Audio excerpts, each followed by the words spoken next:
आपकी? सर क्या बात हुई? ऐसा है कि काफ़ी समय से गुर्जर समाज ने अपनी यात्रा निकालने के लिए प्रार्थना पत्र दिया था। चूँकि नई परंपरा थी और किसी भी जातिगत आधार पर रैली या नई परंपरा का नहीं दी जा सकती थी। उप जिलाधिकारी ने पूर्व में ही उसको निरस्त किया था।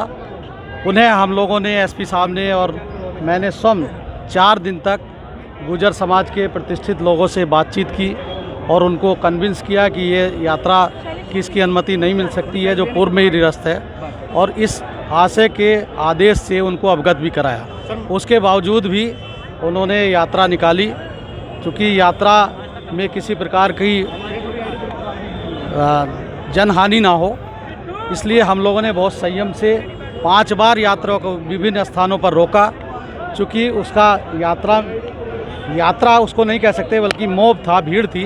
उस भीड़ में अलग अलग नेतृत्व के लोग थे, उनमें कोई आपसी सहमति नहीं हो पा रही थी। 5 बार रोकने के पश्चात कुछ लोगों ने नकुड़ में अपनी यात्रा को समाप्त किया, कुछ लोगों ने उसको आगे ले गए।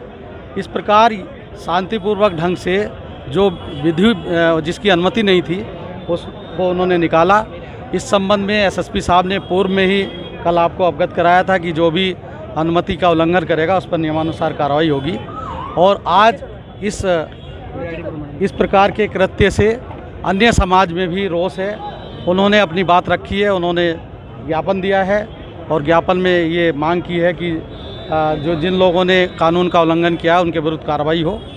उनका ज्ञापन लिया गया है। चूँकि विषय आप जानते हैं कि बहुत गंभीर है और इसमें बहुत ही संवेदनशीलता के साथ सोच विचार कर निर्णय लेना है, वरिष्ठ अधिकारियों से भी मार्गदर्शन प्राप्त करना है और निश्चित रूप से जिन्होंने कानून का उल्लंघन किया है उसके संबंध में एसएसपी साहब बताएंगे कि इस प्रकार से आगे प्रोसीड किया जाए। धारा 144 का उल्लंघन हुआ है। हाँ, ये निश्चित रूप से धारा 144 का उल्लंघन हुआ है। अनुमति भी नहीं दी गई थी। जैसा कि मैंने बताया कि 5 बार हम लोगों ने विभिन्न स्थानों पर उस प्रोसेसन को रोका, और रोकने में कामयाब भी हुए, लेकिन अलग अलग स्थान पर अलग अलग नेतृत्व उसका आ जाता था। इसलिए कुछ लोगों ने हमारी बात भी मांगी, कुछ लोगों ने नहीं मानी। लेकिन मौके पर जैसा मैंने कहा है, पर्याप्त मात्रा में, भारी मात्रा में पुलिस बल था, मजिस्ट्रेट तैनात थे। लेकिन मौके की संवेदनशीलता को देखते हुए जिस प्रकार जनहानि ना हो उसकी हम लोगों ने ध्यान रखा। सर,